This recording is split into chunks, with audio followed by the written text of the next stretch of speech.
नमस्कार, स्वागत है आपका हमारे चैनल स्पिरिट ऑफ इम्बाइब में। पिछले भाग में हमने देखा कि बिंती और डॉक्टर शुक्ला सुधा को लेकर वापस आ जाते हैं और एक बार फिर वही खुशी के दिन लौट आते हैं। लेकिन थोड़े ही दिनों बाद सुधा को लेने शंकर बाबू आते हैं और सुधा शंकर बाबू के साथ चली जाती है।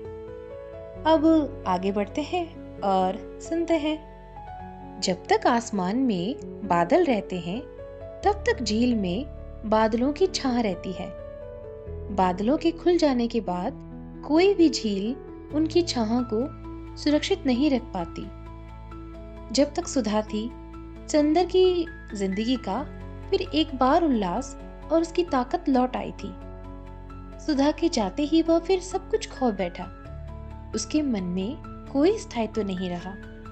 लगता था जैसे वह एक जलागार है जो बहुत गहरा है, लेकिन जिसमें हर चांद, सूरज, सितारे और बादल की छां पड़ती है और उनके चले जाने के बाद फिर वह उनका प्रतिबिंब धो डालता है और बदलकर फिर वैसा ही हो जाता है।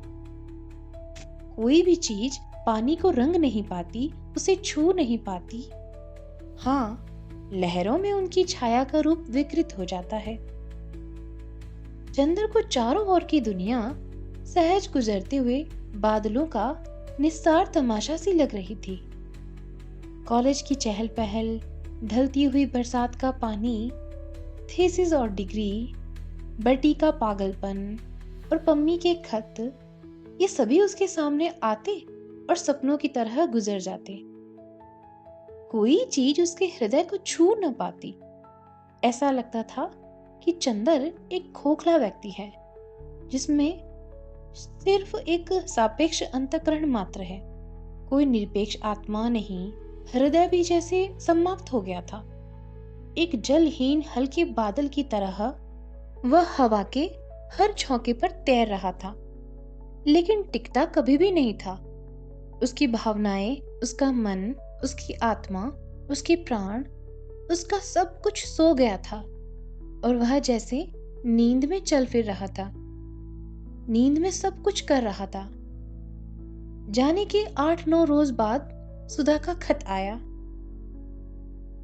मेरे भाग्य, मैं इस बार तुम्हें जिस तरह छोड़ आई हूं, उससे मुझे पल भर को चैन ही नहीं मिलता। अपने को तो बेच चुकी, अपने मन के मोती को कीचड़ में फेंक चुकी, तुम्हारी रोशनी को ही देखकर कुछ संतोष है। मेरे दीपक, तुम बुझना मत। तुम्हें मेरे स्नेह की लाज है।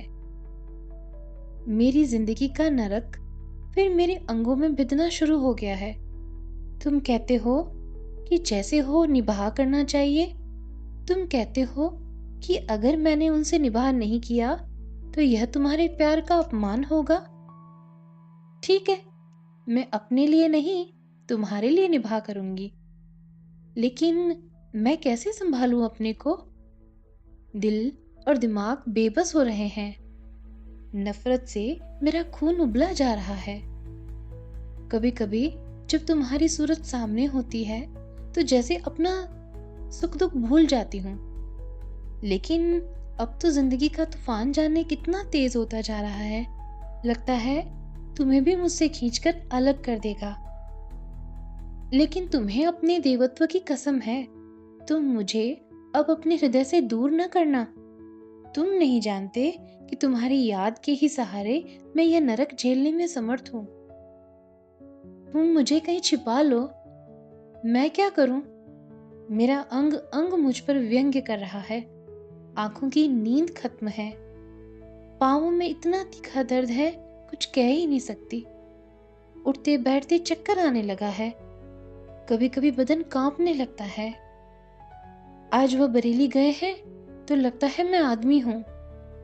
तभी तुम्हें लिख रही हूं। तुम दुखी मत होना। चाहती थी कि तुम्हें न लिखूं, लेकिन बिना लिखे मन नहीं मानता। मेरे अपने, तुमने तो यही सोचकर यहाँ भेजा था कि इससे अच्छा लड़का नहीं मिलेगा, लेकिन कौन जानता था कि फूल में कीड़े भी होंगे। अच्छा, अब माँ जी नीचे बुला रही है, चलती हूँ। देखो, अपने किसी खत में इन सब बातों का जिक्र मत करना और इसे फाड़ कर फेंक देना। तुम्हारी अभागिन, सुधी। चंदर को खत मिला तो एक बार जैसे उसकी मूर्छा टूट गई। उसने खत लिया और बिंती को बुलाया। बिंती हाथ में साग और डलिया लिए आई और पास बैठ गई। चंदर ने वह खत बिंती को दे दिया। बिंती ने पढ़ा और चंदर को वापस दे दिया और चुपचाप तरकारी काटने लगी। वह उठा और चुपचाप अपने कमरे में चला गया। थोड़ी देर बाद बिंती चाय लेकर आई और चाय रखकर बोली, आप दीदी को कब खत लिख रहे हैं? मैं नहीं लिखूंगा, चंदर बोला। क्यों? क्या लिखूं बिंती, कुछ समझ में नहीं आता, कुछ छल्लाकर चंदर ने कहा। बिंती चुपचाप बैठ गई। थोड़ी देर बाद चंदर बड़े मुलायम स्वर में बोला, बिंती, एक दिन तुमने कहा था कि मैं देवता हूं, तुम्हें मुझ पर गर्व है। आज भी तुम्हें मुझ पर गर्व है? पहले से ज्यादा, बिंती बोली। अच्छा, ताज्जुब है, चंदर बोला। अगर तुम जानती थी कि आजकल कभी कभी मैं क्या सोचता हूं तो तुम्हें ताज्जुब होता। तुम जानती तो सुधा के इस खत से मुझे जरा सा भी दुख नहीं हुआ, सिर्फ झल्लाहट ही हुई। मैं सोच रहा था कि क्यों सुधा इतना स्वांग भरती है और दुख और अंतर्द्वंद का। किस लड़की को यह सब पसंद नहीं? किस लड़की के प्यार में शरीर का अंश नहीं होता? लाख प्रतिभाशालिनी लड़कियां, किस लड़की के प्यार में शरीर का अंश ही नहीं होता? तुम ये बताओ कि लाख प्रतिभाशालिनी लड़कियां हो, अगर वे किसी को प्यार करेंगी तो उसे अपनी प्रतिभा नहीं देंगी, अपना शरीर ही देंगी। और यदि वह अस्वीकार कर लिया जाए तो शायद प्रतिहिंसा से तड़प भी उठेगी। अब तो मुझे ऐसा लगने लगा है कि सेक्स ही प्यार है, प्यार का मुख्य अंश है। बाकी सभी कुछ उसकी तैयारी है। उसके लिए एक समुचित वातावरण और विश्वास का निर्माण करना है। जाने क्यों मुझे इस सब से बहुत नफरत होती जाती है। अभी तक मैं सेक्स और प्यार को दो चीजें समझता था। प्यार पर विश्वास करता था, सेक्स से नफरत। अब मुझे दोनों ही एक चीजें लगती है और जाने कैसे अरुचि सी हो गई है इस जिंदगी से। तुम्हारी क्या राय है बिंती? मेरी? अरे, हम बेपढ़े लिखे आदमी, हम क्या आपसे बात करेंगे। लेकिन एक बात है, ज्यादा पढ़ना लिखना अच्छा नहीं होता। क्यों? चंद्र ने पूछा। पढ़ने लिखने से ही आप और दीदी जाने क्या क्या सोचते हो। हमने देहात में देखा है कि वहाँ लड़कियां समझती हैं कि उन्हें क्या करना है, इसलिए कभी इन सब बातों पर अपना मन नहीं बिगाड़ती। बल्कि मैंने तो देखा है सभी शादी के बाद मोटी होकर आती हैं। और दीदी अब छोटी सी नहीं है कि ऐसी उनकी तबीयत खराब हो जाए। यह सब मन में घुटने का नतीजा है। जब यह होना ही है तो क्यों दीदी दुखी होती है? उन्हें तो और मोटी होना चाहिए, बिंती बोली। इस समस्या का इतना सरल समाधान सुनकर चंदर को हंसी आ गई। अब तुम ससुराल जा रही हो, मोटी होकर आना। धत, आप तो मजाक करने लगे। लेकिन बिंती, तुम इस मामले में बड़ी विद्वान मालूम देती हो। अभी तक यह विद्वता कहाँ छिपा रखी थी? नहीं, आप मजाक ना बनाइए। तुम्हें सच बताऊं कि देहाती लड़कियां शहर की लड़कियों से ज्यादा होशियार होती है इन सब मामलों में। सच? चंदर ने पूछा। वह गांव की जिंदगी को बेहद निरीह समझता था। हाँ, और क्या।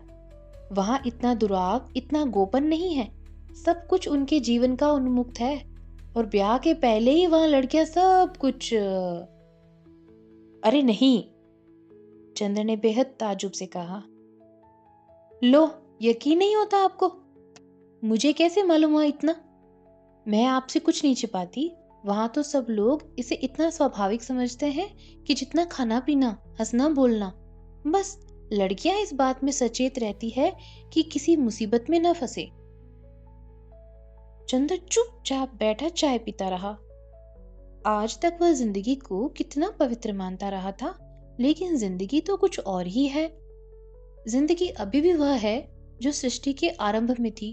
और दुनिया कितनी चालाक है, कितना बुलावा देती है।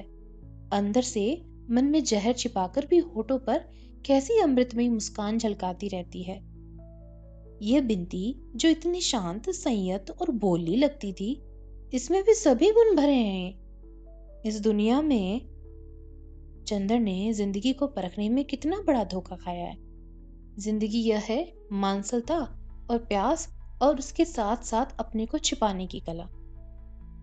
वह बैठा बैठा सोचता रहा।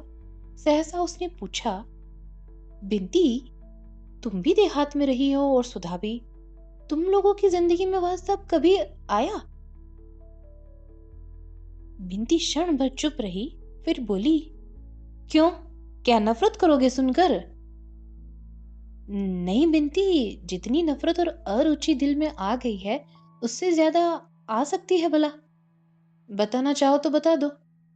अब मैं जिंदगी को समझना चाहता हूँ वास्तविकता के स्तर पर। चंद्र ने गंभीरता से कहा, मैंने आपसे कुछ नहीं छिपाया, न अब छिपाऊंगी। पता नहीं क्यों दीदी से भी ज्यादा आप पर विश्वास जमता जा रहा है।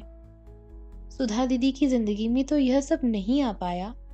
वे बड़ी विचित्र सी थी, सबसे अलग रहती थी और पढ़ती और कमल के पोखरे में फूल तोड़ती थी। बस मेरी जिंदगी में। चंद्र ने चाय का प्याला खिसका दिया। जाने किस भाव से उसने बिंती के चेहरे की ओर देखा। वह शांत थी, निर्विकार थी और बिना किसी हिचक के कहती जा रही थी। चंद्र चुप था। बिंती ने अपने पांवों से चंद्र के पांवों की उंगलियां दबाते हुए पूछा, क्या सोच रहे हैं आप? सुन रहे हैं आप? जाने दो, मैं नहीं सुनूंगा। लेकिन तुम मुझ पर इतना विश्वास क्यों करती हो? चंद्र ने पूछा। जाने क्यों, यहाँ आकर मैंने दीदी के साथ आपका व्यवहार देखा, फिर पम्मी वाली घटना हुई। मेरे तन मन में एक विचित्र सी श्रद्धा आपके लिए छा गई। जाने कैसी अरुचि मेरे मन में दुनिया के लिए थी। आपको देखकर मैं फिर स्वस्थ हो गई। ताज्जुब है, तुम्हारे मन की अरुचि दूर हो गई दुनिया के प्रति, और मेरे मन की अरुचि बढ़ गई। कैसे अंतर्विरोध होते हैं मन की प्रतिक्रियाओं में। एक बात पूछूं बिंती, तुम मेरे इतने समीप रही हो, सैकड़ों बार ऐसा हुआ होगा जो मेरे विषय में तुम्हारे मन में शंका पैदा कर देता। तुम सैकड़ों बार मेरे सिर को अपने वक्ष पर रखकर मुझे सांत्वना दे चुकी हो। तुम मुझे बहुत प्यारी हो, लेकिन तुम जानती हो मैं तुम्हें प्यार नहीं करता हूं। फिर यह सब क्या है, क्यों है? बिंती चुप रही। पता नहीं क्यों है, मुझे इसमें कभी कोई पाप नहीं दिखा, और कभी दिखा भी तो मन ने कहा कि आप इतने पवित्र हैं, आपका चरित्र इतना ऊंचा है कि मेरा पाप भी आपको छूकर पवित्र हो जाएगा। लेकिन बिंती, बस, बिंती ने चंद्र को टोक कर कहा, इससे अधिक आप कुछ मत पूछिए, मैं हाथ जोड़ती हूँ। चंद्र चुप हो गया। चंद्र जितना सुलझाने का प्रयास कर रहा था, चीजें उतनी ही उलझती जा रही थी। सुधा ने जिंदगी का एक पक्ष चंद्र के सामने रखा था। बिंती उसे दूसरी दुनिया में खींच लाई। कौन सच है, कौन झूठ, वह किसका तिरस्कार करे, किसको स्वीकार करे। अब सुधा गलती पर है तो चंद्र का जिम्मा है। चंद्र ने सुधा की हत्या की है। लेकिन कितनी भिन्न है दोनों बहनें। बिंती कितनी व्यवहारिक, कितनी यथार्थ, संयत, और सुधा कितनी आदर्श, कितनी कल्पनामयी, कितनी सूक्ष्म, कितनी ऊंची, कितनी सुकुमार और पवित्र। जीवन की समस्याओं के अंतर्विरोधों में जब आदमी दोनों पक्षों को समझ लेता है, तब उसके मन में एक ठहराव आ जाता है। वह भावना से ऊपर उठकर स्वच्छ बौद्धिक धरातल पर जिंदगी को समझने की कोशिश करने लगता है। चंदर अब भावना से हटकर जिंदगी को समझने की कोशिश करने लगा था। वह भावना से डरता था। भावना के तूफान में इतनी ठोकरें खाकर अब उसने बुद्धि की शरण ली थी और एक पलायनवादी की तरह भावना से भागकर बुद्धि की एकांगिकता में छिप गया था। कभी भावुकता से नफरत करता था, अब वह भावना से ही नफरत करने लगा था। इस नफरत का भोग सुधा और बिंती दोनों को ही भुगतना पड़ा। सुधा को उसने एक भी खत नहीं लिखा और बिंती से एक दिन भी ठीक से बातें नहीं की। जब भावना और सौंदर्य के उपासक को बुद्धि और वास्तविकता की ठेस लगती है तो वह सहसा कटुता और व्यंग्य से उबल उठता है। इस वक्त चंद्र का मन कुछ ऐसा ही हो गया था। जाने कितने जहरीले कांटे उसकी वाणी में उगाए थे जिन्हें वह कभी भी किसी को चुभाने से बाज नहीं आता था। एक निर्मम निरपेक्षता से वह अपने जीवन की सीमा में आने वाले हर व्यक्ति को कटुता के जहर से अभिषिक्त करता चलता था। सुधा को वह कुछ नहीं लिख सकता था। पम्मी यहाँ थी नहीं, ले देकर बची अकेली बिंती जिसे इन जहरीले बाणों का शिकार होना पड़ रहा था। सितंबर बीत रहा था और अब वह गांव जाने की तैयारी कर रही थी। डॉक्टर साहब ने दिसंबर तक की छुट्टी ली थी और वे भी गांव जाने वाले थे। शादी के महीने भर पहले से उनका जाना जरूरी था। चंदर खुश नहीं था, नाराज नहीं था। एक स्वर्ग भ्रष्ट देवदूत जिसे पिशाचों ने खरीद लिया हो, उन्हीं की तरह वह जिंदगी के सुख दुख को ठोकर मारता हुआ किनारे खड़ा सभी पर हंस रहा था। खास तौर से नारी पर उसके मन का सारा जहर बिखरने लगा था और उसमें उसे यह भी अक्सर ध्यान ही नहीं रहता था कि वह किससे क्या बात कर रहा है। बिंती सब कुछ चुपचाप सहती जा रही थी। बिंती को सुधा की तरह रोना नहीं आता था, न उसकी चंदर इतनी परवाही करता था जितनी सुधा की करता था। दोनों में बातें भी बहुत कम होती थी, लेकिन बिंती मन ही मन दुखी थी। वह क्या करे। एक दिन उसने चंदर के पैर पकड़कर बहुत अनुनय से कहा, आपको ये क्या होता जा रहा है? अगर आप ऐसे ही करेंगे तो हम दीदी को लिख देंगे। चंदर बड़ी भयावनी हंसी हंसा, दीदी को क्या लिखोगी? मुझे अब उसकी क्या परवाह नहीं। वह दिन गए बिंती, बहुत बन लिए हम। हाँ चंदर बाबू, आप लड़की होते तो समझते। सब समझता हूं मैं। कैसा दोहरा नाटक खेलती है लड़कियां, इधर अपराध करना उधर मुखबिरी करना। बिंती चुप हो गई। एक दिन जब चंदर कॉलेज से आया तो उसके सिर में दर्द हो रहा था। वह आकर चुपचाप लेट गया। बिंती ने आकर पूछा तो बोला, क्यों क्यों मैं बतलाऊंगी क्या है, तुम मिटा दोगी? बिंती ने चंदर के सिर पर हाथ रखकर कहा, चंदर तुम्हें क्या होता जा रहा है? देखो कैसी हड्डियां निकल आई है इधर। इस तरह अपने को मिटाने से क्या फायदा? मिटाने से? चंदर उठकर बैठ गया। मैं मिटाऊंगा अपने को लड़कियों के लिए? छी, तुम लोग अपने को क्या समझती हो? क्या है तुम लोगों में सिवाय एक नशीली मांसलता के? इसके लिए मैं अपने को मिटाऊंगा? बिंती ने चंदर को फिर लिटा दिया। इस तरह अपने को धोखा देने से क्या फायदा चंदर बाबू? मैं जानती हूं दीदी के न होने से आपकी जिंदगी में कितना बड़ा अभाव है, लेकिन दीदी के न होने पर क्या मतलब है तुम्हारा? मेरा मतलब आप खूब समझते हैं। मैं जानती हूं दीदी होती तो आप इस तरह न मिटाते अपने को। मैं जानती हूं दीदी के लिए आपके मन में क्या था। बिंती ने सिर में तेल डालते हुए कहा, दीदी के लिए क्या था? चंदर हंसा, बड़ी विचित्र हंसी। दीदी के लिए मेरे मन में एक आदर्शवादी भावुकता थी जो अधकचरे मन की उपज थी।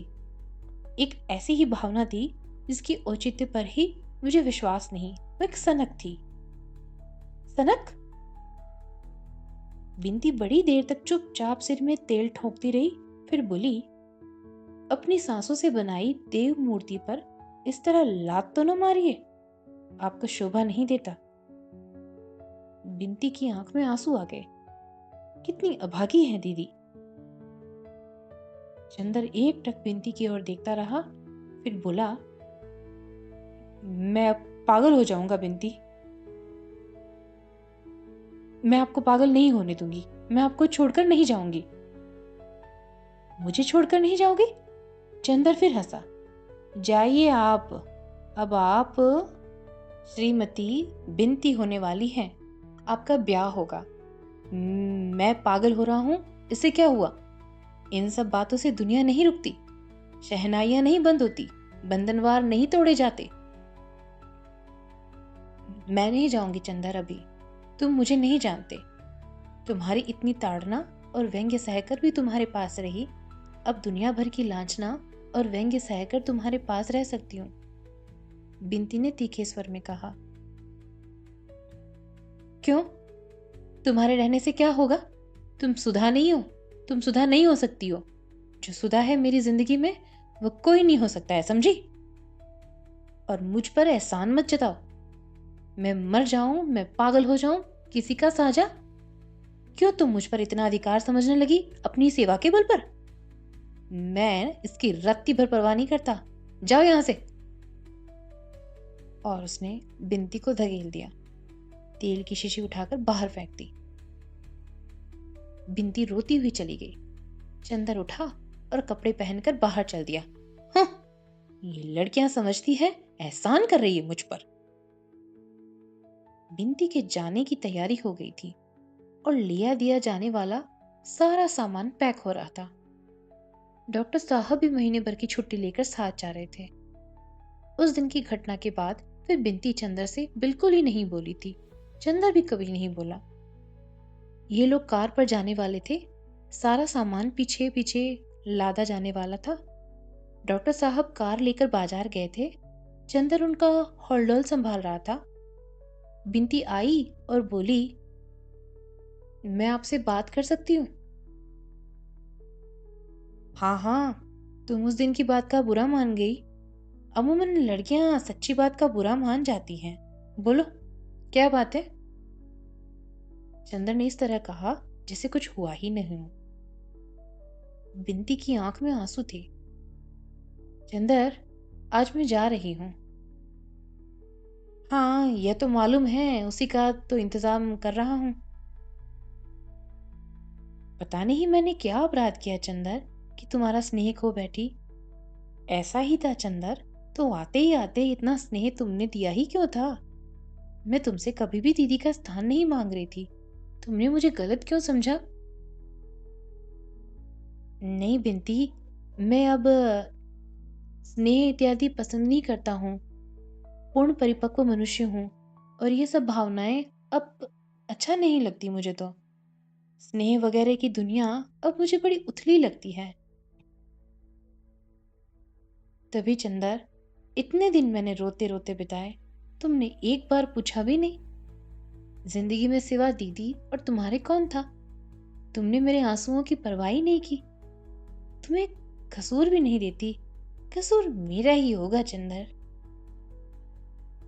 नहीं, कसूर की बात नहीं बिनती। औरतों के रोने की कहाँ तक परवाह की जाए? वे कुत्ते बिल्ली तक के लिए ना उतनी ही दुख से रोती है। खैर चंदर, ईश्वर करे तुम जीवन भर इतने मजबूर रहो। मैंने अगर कभी तुम्हारे लिए कुछ किया, वैसे किया भी क्या, लेकिन अगर कुछ भी किया तो सिर्फ इसीलिए कि मेरे मन की जाने कितनी ममता तुमने जीत ली, या मैं हमेशा इस बात के लिए पागल रहती थी कि तुम्हें जरा सी ठेस न पहुंचे। मैं क्या कर डालूं तुम्हारे लिए? तुमने, तुम्हारे व्यक्तित्व ने मुझे जादू में बांध लिया था। तुम मुझसे कुछ भी करने के लिए कहते तो मैं हिचक नहीं सकती थी, लेकिन खैर तुम्हें मेरी जरूरत ही नहीं थी। तुम पर भार ओढ़ती थी मैंने अपने को खींच लिया। अब कभी तुम्हारे जीवन में आने का साहस नहीं करूंगी। यह भी कैसे कहूं कि कभी तुम्हें मेरी जरूरत पड़ेगी। मैं जानती हूँ कि तुम्हारे तूफानी व्यक्तित्व के सामने मैं बहुत तुच्छ हूँ, तिनके से भी तुच्छ। लेकिन आज जा रही हूँ, अब कभी यहाँ आने का साहस नहीं करूंगी। लेकिन क्या चलते वक्त आशीर्वाद भी न दोगे? कुछ आगे का रास्ता न बताओगे? बिंती ने झुककर चंदर के पैर पकड़ लिए और सिसक सिसक कर रोने लगी। चंदर ने बिंती को उठाया और पास की कुर्सी पर बिठा दिया और सिर पर हाथ रखकर बोला, आशीर्वाद तो देवताओं से मांगा जाता है। मैं अब प्रेत हो चुका हूं बिंती। चंदर अब एकांत चाहता था और वह चंदर को मिल गया था। पूरा घर खाली, एक महाराजिन, माली और नौकर, और सारे घर में सिर्फ सन्नाटा, और उस सन्नाटे का प्रेत चंदर। चंदर चाहे जितना टूट जाए, चाहे जितना बिखर जाए, लेकिन चंदर हारने वाला नहीं था। वह हार भी जाए, लेकिन हार स्वीकार करना उसे नहीं आता था। उसके मन में अब सन्नाटा अपने मन के पूजा गृह में स्थापित सुधा की पावन प्रांजल देव मूर्ति को उसने कठोरता से उठाकर बाहर फेंक दिया था। मंदिर की मूर्ति में पवित्रता बिंती को अपमानित कर दिया था और मंदिर के पूजा उपकरणों को, अपने जीवन के आदर्शों और मानदंडों को उसने चूर चूर कर डाला था और बुद्ध चिकन विजेता की तरह क्रूरता से हंसते हुए मंदिर के भग्नावशेषों पर कदम रखकर चल रहा था। उसका मन टूटा हुआ खंडहर था, जिसके उजाड़ बेछत कमरों में चमगादड़ बसेरा करते हैं और जिसके ध्वजांसन से पर गिरगिट पहरा देते हैं।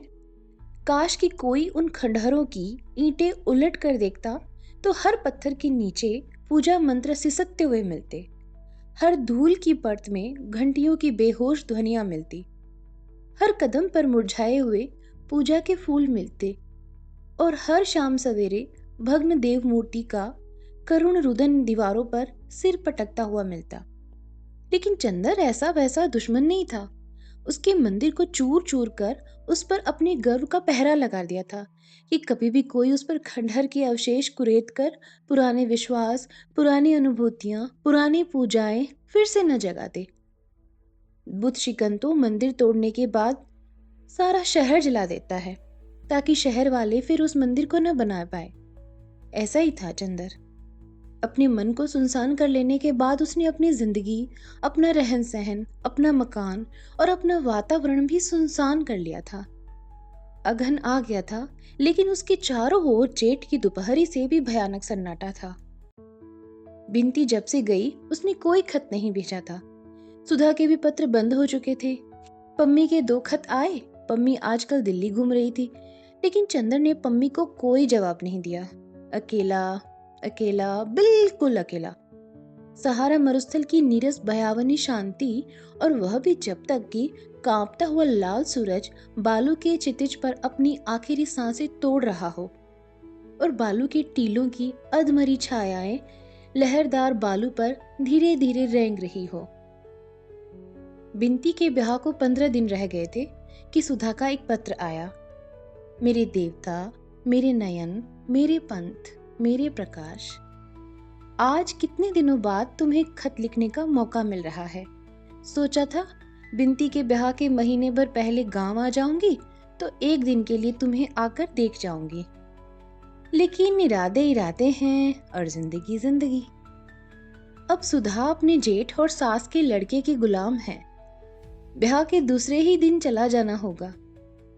तुम्हें यहाँ बुला लेती, लेकिन यहाँ बंधन और पर्दा तो ससुराल से भी बदतर है। मैंने बिंती से तुम्हारे बारे में बहुत पूछा, वो कुछ नहीं बताई। पापा से इतना मालूम हुआ कि तुम्हारी थीसिस छपने गई है। कन्वोकेशन नजदीक है। तुम्हें याद है, वादा था कि तुम्हारा गाउन पहनकर मैं फोटो खिंचवाऊंगी। वह दिन याद करती हूँ तो जाने कैसा होने लगता है। एक कन्वोकेशन की फोटो खिंचवा कर जरूर भेजना। क्या तुमने बिंती को कोई दुख दिया था? बिंती हर दम तुम्हारी बात पर आंसू भर लाती है। मैंने तुम्हारे भरोसे बिंती को वहां छोड़ा था। मैं उससे दूर माँ का सुख उसे मिला नहीं, पिता मर गए। क्या तुम उसे इतना भी प्यार नहीं दे सकते? मैंने तुम्हें बार बार सहेज दिया था। मेरी तंदुरुस्ती अब कुछ कुछ ठीक है, लेकिन जाने कैसी है, कभी कभी सिर में दर्द होने लगता है, जी मचलाने लगता है। आजकल वो बहुत ध्यान रखते हैं, लेकिन वे मुझको समझ ही नहीं पाए। सारे सुख और आजादी के बीच मैं कितनी असंतुष्ट हूँ, मैं कितनी परेशान हूँ। लगता है हजारों तूफान हमेशा नशों में गहराया ही करते हैं। चंदर, एक बात कहूँ, अगर बुरा न मानो तो? आज शादी के 6 महीने बाद भी मैं यही कहूंगी कि चंदर, तुमने अच्छा नहीं किया। मेरी आत्मा सिर्फ तुम्हारे लिए बनी थी। उसके रेशे में वे तत्व हैं जो तुम्हारी ही पूजा के लिए थे। तुमने मुझे दूर फेंक दिया, लेकिन इस दूरी के अंधेरे में भी जन्म जन्मांतर तक भटकती हुई सिर्फ तुम ही को ढूंढूंगी। इतना याद रखना। और इस बार अगर तुम मिल गए तो जिंदगी की कोई ताकत, कोई आदर्श, कोई सिद्धांत, कोई प्रवंचना मुझे तुमसे अलग नहीं कर सकेगी। लेकिन मालूम नहीं पुनर्जन्म सच है या झूठ। अगर झूठ है तो सोचो चंदर कि इस अनादि काल के प्रवाह में सिर्फ एक बार मैंने अपनी आत्मा का सत्य ढूंढ पाया था, और अब अनंत काल के लिए उसे खो दिया। अगर पुनर्जन्म नहीं है तो बताओ मेरे देवता, क्या होगा? करोड़ों सृष्टियां होंगी, प्रलय होंगे, और मैं अतृप्त चिंगारी की तरह असीम आकाश में तड़पती हुई अंधेरे की हर परत से टकराती रहूंगी, न जाने कब तक के लिए। ज्यों ज्यों दूरी बढ़ती जा रही है, त्यों त्यों पूजा की प्यास बढ़ती जा रही है। काश मैं सितारों के फूल और सूरज की आरती से तुम्हारी पूजा कर पाती। लेकिन जानते हो मुझे क्या करना पड़ रहा है? मेरे छोटे भतीजे नीलू ने पहाड़ी चूहे पाले हैं। उनके पिंजरे के अंदर एक पहिया लगा है और ऊपर घंटियां लगी है। अगर कोई अभागा चूहा उस चक्र में उलझ जाता है तो ज्यों ज्यों छूटने के लिए वह पैर चलाता है, त्यों त्यों चक्र घूमने लगता है, घंटियां बजने लगती है। नीलू बहुत खुश होता है, लेकिन चूहा थककर बेदम होकर नीचे गिर पड़ता है। कुछ ऐसे ही चक्र में फंस गई हूँ। चंदर, संतोष सिर्फ इतना है कि घंटियां बजती है। शायद तुम उन्हें पूजा के मंदिर की घंटियां समझते होंगे, लेकिन खैर, सिर्फ इतनी प्रार्थना है चंदर कि अब थक कर जल्दी ही गिर जाऊं। मेरे भाग्य, खत का जवाब जल्दी ही देना। पम्मी अभी आई या नहीं? तुम्हारी जन्म जन्म की प्यासी सुधा। चंदर ने खत पढ़ा और फौरन लिखा, प्रिय सुधा, तुम्हारा पत्र बहुत दिनों के बाद मिला। तुम्हारी भाषा वहां जाकर बहुत निखर गई है। मैं तो समझता हूँ कि अगर खत कहीं छुपा दिया जाए तो लोग इसे किसी रोमांटिक उपन्यास का अंश समझें, क्योंकि उपन्यासों के ही पात्र ऐसे खत लिखते हैं, वास्तविक जीवन के नहीं। खैर, मैं अच्छा हूँ। हर एक आदमी जिंदगी से समझौता कर लेता है, किंतु मैंने जिंदगी से समर्पण कराकर उसके हथियार रख लिए हैं। अब किले के बाहर से आने वाली आवाजें अच्छी नहीं लगती। न खतों के पाने की उत्सुकता, न जवाब लिखने का आग्रह। अगर मुझे अकेला छोड़ दो तो बहुत अच्छा होगा। मैं विनती करता हूँ, मुझे खत मत लिखना। आज विनती करता हूँ क्योंकि आज्ञा देने का अब साहस भी नहीं, अधिकार भी नहीं, व्यक्तित्व भी नहीं। खत तुम्हारा तुम्हें भेज रहा हूँ। कभी जिंदगी में कोई जरूरत आ पड़े तो जरूर याद करना। बस, इसके अलावा कुछ नहीं। अपने में संतुष्ट, चंद्र कुमार कपूर। उसके बाद फिर वही सुनसान जिंदगी का ढर्रा, खंडहर के सन्नाटे में भूल कर आई हुई बांसुरी की आवाज की तरह सुधा का पत्र। सुधा का ध्यान आया और चला गया। खंडहर का सन्नाटा, सन्नाटे के उल्लू, गिरमिट और पत्थर कांपे और फिर मुस्तैदी से अपनी जगह पर जम गए। और उसके बाद फिर वही उदास सन्नाटा, टूटता हुआ सा अकेलापन और मूर्छित दोपहरी के फूल सा चंदर। नवंबर का एक खुशनुमा विहान। सोने के कांपते तारे सुबह की ठंडी हवाओं में उलझे हुए थे। आकाश एक छोटे बच्चे के नीलम नयनों की तरह भोला और स्वच्छ लग रहा था। क्यारियां शरद के फूलों से भर गई थी और एक नई ताजगी मौसम और मन में पुलक उठी थी। चंदर अपना पुराना कत्थई स्वेटर और पीले रंग के पश्मीने का लंबा कोट पहने लॉन में टहल रहा था। छोटे छोटे पिल्ले धूप पर किलोल कर रहे थे। सहसा एक कार आकर रुकी और पम्मी उसमें से कूद पड़ी और कुंवारी हिरनी की तरह दौड़कर चंदर के पास पहुंच गई। हेलो माय बॉय, मैं आ गई। चंदर कुछ नहीं बोला। आओ ड्राइंग रूम में बैठो, उसने उसी मुर्दा सी आवाज में कहा। उसे पम्मी के आने की कोई प्रसन्नता नहीं थी। पम्मी उसके उदास चेहरे को देखती रही, फिर उसके कंधे पर हाथ रखकर बोली, क्यों कपूर, कुछ बीमार हो क्या? नहीं तो, आजकल मुझे मिलना जुलना अच्छा नहीं लगता। अकेला घर भी है, उसने उसी फीकी आवाज में कहा। क्यों, मिस सुधा कहाँ है और डॉक्टर शुक्ला? वे लोग मिस बिंती की शादी में गए हैं। अच्छा, उसकी शादी भी हो गई? डैम इट, जैसे ये लोग पागल हो गए हैं। बटी, सुधा, बिंती, क्यों मिलते जुलते क्यों नहीं तुम? यूं ही मन नहीं होता। समझ गई, जो मुझे 3-4 साल पहले हुआ था। कुछ निराशा हुई है तुम्हें? पम्मी बोली, नहीं ऐसी तो कोई बात नहीं। कहना मत अपनी जबान से, स्वीकार कर लेने से पुरुष का गर्व टूट जाता है। यही तो तुम्हारे चरित्र में मुझे प्यारा लगता है। खैर, यह ठीक हो जाएगा, मैं तुम्हें ऐसे नहीं रहने दूंगी। मसूरी में इतने दिन क्या करती रही? चंदर ने पूछा। योग साधन, पम्मी ने हंसकर कहा। जानते हो, आजकल मसूरी में बर्फ पड़ रही है। मैंने कभी बर्फ के पहाड़ नहीं देखे थे। अंग्रेजी उपन्यासों में बर्फ पड़ने का जिक्र सुना बहुत था। सोचा देखते जाऊं। क्या कपूर, तुम खत क्यों नहीं लिखते थे? मन नहीं होता था। अच्छा, बटी की शादी कब होगी? चंदर ने बात टालने के लिए कहा। हो भी गई, मैं आ भी नहीं पाई कि सुनते हैं जैनी एक दिन बटी को पकड़कर खींच ले गई और पादरी से बोली, अभी शादी करा दो। उसने शादी करा दी। लौटकर जैनी ने बटी का शिकारी सूट फाड़ डाला और अच्छा सा सूट पहना दिया।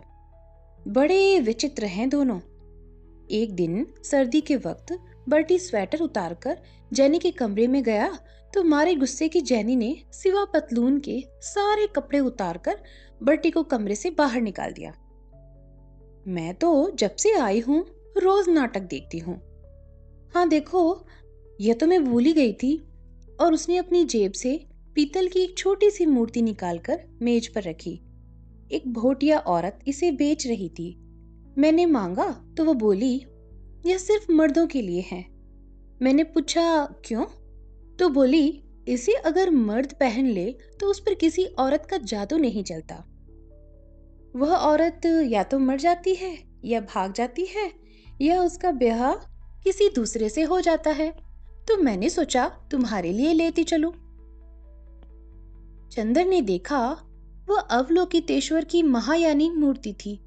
उसने हंसकर उसे ले लिया, फिर बोला, और क्या लाई अपने लिए?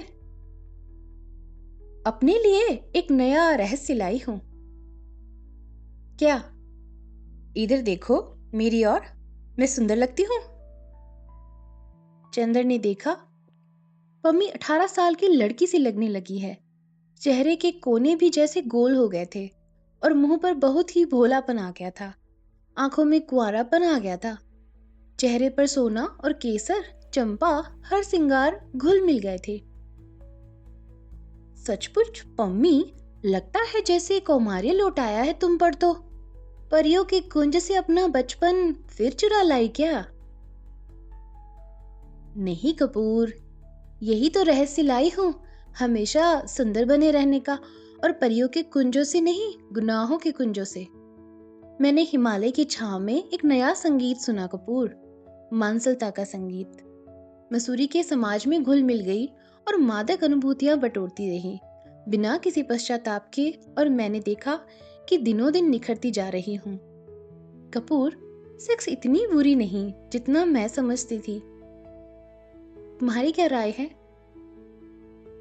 हाँ, मैं देख रहा हूँ, सेक्स लोगों को उतना बुरा नहीं लगता जितना मैं समझता था। नहीं चंदर, सिर्फ इतना ही नहीं। अच्छा मान लो, जैसे तुम आजकल उदास हो और तुम्हारा सिर इस तरह अपनी गोद में रख लूं, तो कुछ संतोष नहीं होगा तुम्हें?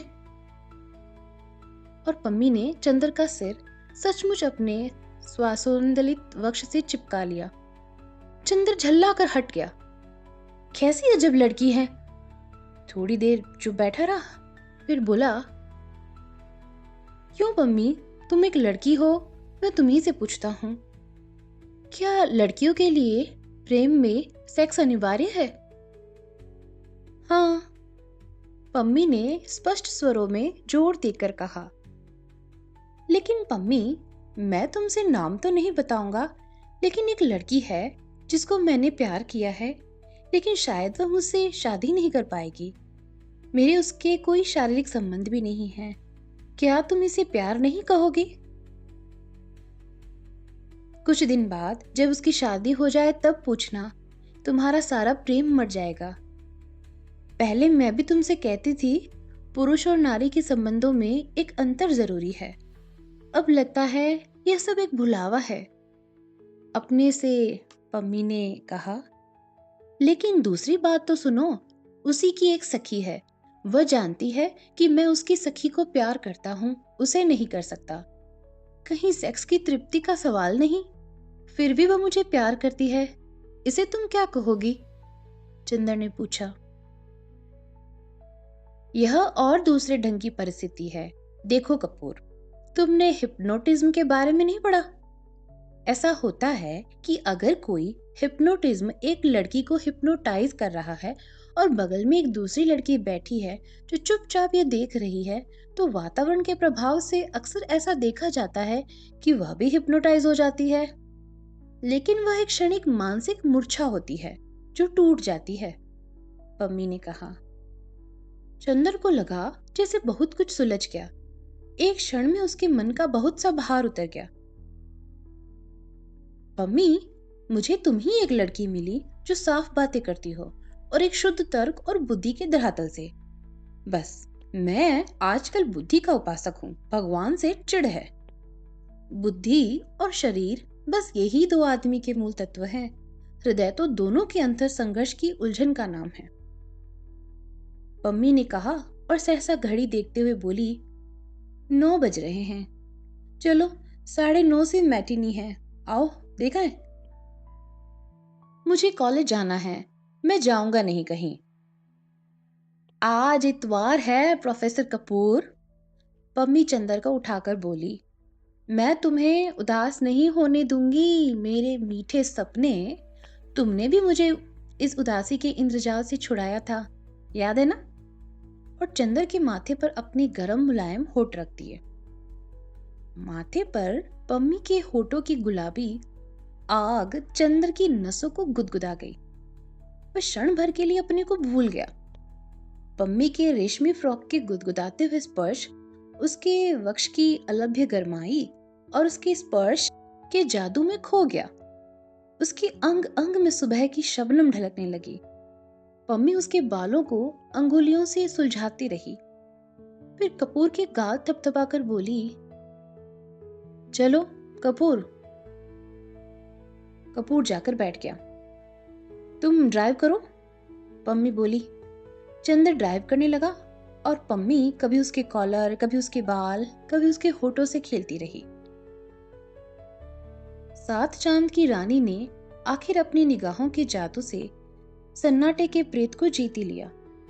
स्पर्शों के सुकुमार रेशमी तारों ने नगर की आग को शबनम से सींच दिया।